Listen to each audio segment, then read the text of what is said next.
Welcome to one of the most important videos of this course. It's called Rapid Fat Loss Without Counting, Obsessing or Suffering. And if that sounds good to you, then you're in the right course, I think. So let's get into it. The more body fat we have, the easier it is to lose it. So above 30% for women or above 20% for men, we can lose body fat quite fast. It gets harder when you have less and less body fat, of course. That's because of evolution, and we want to preserve body fat for times when there's less food. But we should be careful not to go too fast because there's no good trade-off. Eating too little will make you lose fat less fast as you could have. Instead of fat, you lose muscle. You use muscle for energy, and you didn't enjoy yourself as much as you could, which you're at risk for binge eating. Now, these three things that seem to me, they seem very bad. I didn't enjoy myself, and I also didn't lose body fat, right? So it's just not a good trade-off. So how to know when I'm going too fast? Find the sweet spot,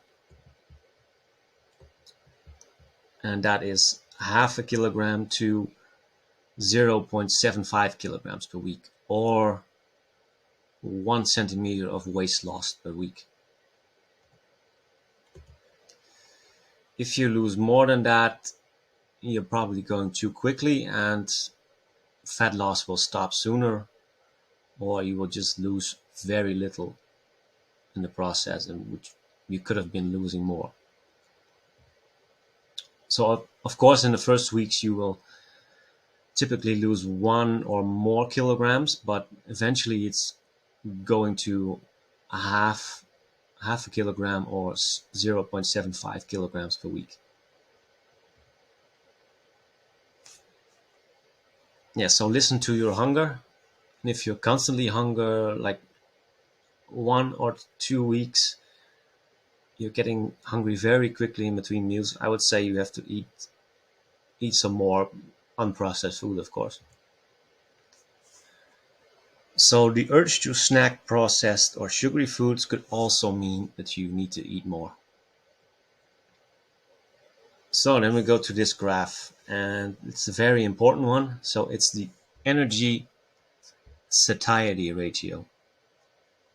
So the foods you see at the bottom, they have the lowest energy or the lowest calories in them, and they're quite filling. So we want to eat the most of them.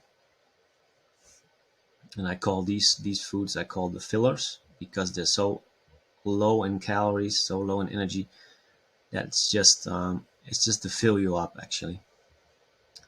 Then we have coffee and tea, appetite suppressing.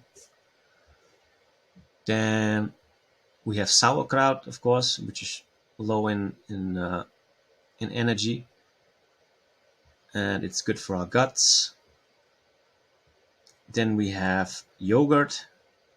We have normal yogurt, and we have high protein yogurt, or we also have a high fat yogurt.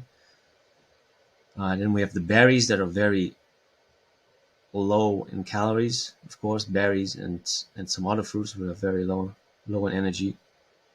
Then we have the protein and the fat sources, which we want to use in a combination with the other foods in the green, of course. So on top of that, we have the foods in yellow, which are a little bit higher in energy. They're still quite satiating, right? We have avocado, we have dark chocolate, we have potatoes, we have oats, legumes, They're still quite filling, but they're higher in energy, so it's already easier to overeat in them. Then we have the stuff in the orange, like cheese, which is quite high in energy, and oils that are also oil and butter, that's also quite high in energy. So we want to watch out with that.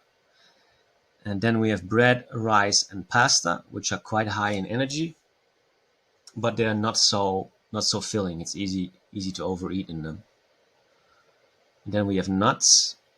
You could say nuts belong in this category, but it's not necessarily about how healthy the foods are. It's more about nuts are quite high in energy, and they do not really make us that full, right? So that's why in this category. So I only put Brazil nuts here because 2 or 3 a day is very beneficial, and there are quite some good minerals in there. So that's 2 or 3 Brazil nuts a day I put in here, which are quite helpful to eat. Now on top, of course, we have ultra processed food, and we have hamburgers and fries, because you could say that's very filling. And they are very filling, but they come with a high price, right? And that is because there's so much energy and so many calories in a processed food. Then we have cereal. It's also full of sugar, and it's not very filling. Then we have sugary chocolate, of course, not to be mistaken. This is the sugary chocolate, and this is dark chocolate. But here you see all the sugary things, which is just not filling, but they contain a lot of calories. And the liquid calories, which are the most useless, I'd say, because they don't give us any fullness, and it's just contain a lot of calories.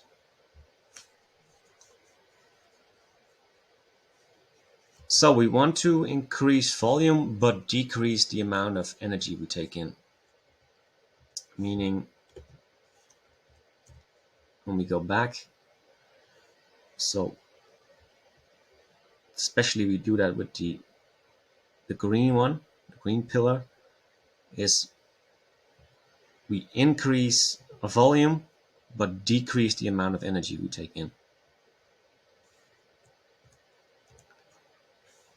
So the receptors in our stomach, they don't care about energy content of food. That means you will be full if you eat the filler foods, and you will be full if you eat the high calorie foods, right? Of course, you cannot eat the filler foods alone because you will not stay full for a longer period of time. But you need to find the right mix between the filler foods, the high protein and fat foods, and some of the carbs, of course.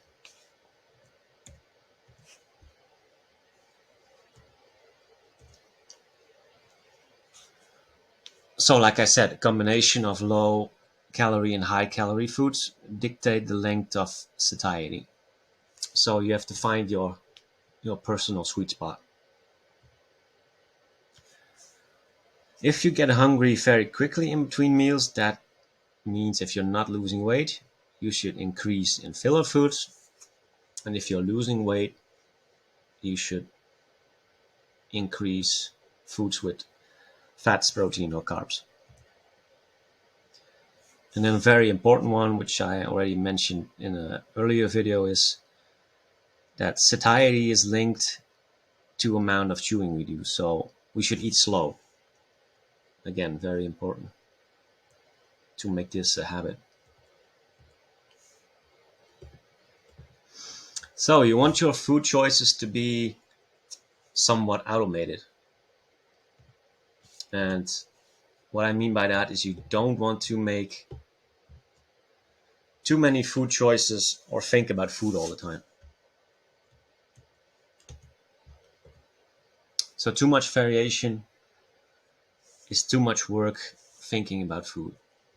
So I would suggest stick to the same foods at home or homemade food, and get variation in social settings. That means going to dinner, meeting up with friends, weekends, holidays. And there's going to be a video on that later in this course. So for people who overly focus on protein, protein has a satiating effect for up to 2 grams per kilogram body weight. So for an 80 kilogram person, that is 160 grams. So if I eat 140 grams per day, I'm not going to drink extra protein or anything, because it's not really going to do that much more to my satiety levels, right? So I say don't focus too much on protein, because that would uh, kill the purpose of this course, and that is to not be uh, obsessed with anything. So if you eat the right foods, protein shakes are killing your progress. And I say that because liquid calories don't create more fullness. It's an obvious one, right? So why drink more protein whilst you can get it from a more complete package, like eggs, meat, fish, etc., which are solid and therefore more filling, contain vitamins, minerals, protein, and fat in a natural mix which your body craves, and they have no artificial flavors, fillers, or synthetic vitamins, which the protein shakes have, right? So I would say you have no business in protein shakes unless you are a 100 kilogram bodybuilder. There are other supplements that are far more useful, I would say. Calories. So next is the fat dilemma. So it's easy to undereat or overeat fats because we're not tracking anything. The reason why that is because if we're eating most of the foods from the green, from the green of the pyramid, it's easy to undereat, right? But if we add some fatty foods already, it's also easy to overeat and to add a lot of extra calories already. So undereating fat, that causes some problems, that menstrual problems, hormonal problems, low libido, and hormonal can mean slow or no weight loss. So literally it happens when you eat little fat, you're not burning fat. This is what people think. If you eat very little fat, I'm going to lose fat, but that's not the case. You eat more fat and you lose more fat. That's actually how it goes. So overeating fat, I don't see any problems for health, but a lot of extra calories because fat is high in energy. And you can't combine high fat and high carb for an extended period of time to lose weight, because you would just be consuming too many calories, too much energy. So I put there in theory you could go low protein, but if you go low protein, you sacrifice your satiety levels, so your fullness. Your personal choice is high fat, medium carb, or high carb, medium fat. This is a choice that you can make. So I would say weigh every day of the week and take the average of that. Right? If you're consistently losing weight, perfect. You don't have to do anything. If you're not losing at least half a kilogram per week, track fat. If fat too low, we must increase for our health. Right? Anything below 40 grams of fat per day, we have to eat a little bit more than that. So if fat is high, over 100 grams per day, then we have a choice to make. We decrease the amount of carbs we eat and keep fats the same, or we decrease the amount of fats we eat, right, and keep carbs the same. In this case, you can talk to me and we'll find a solution together. It's not very difficult to do.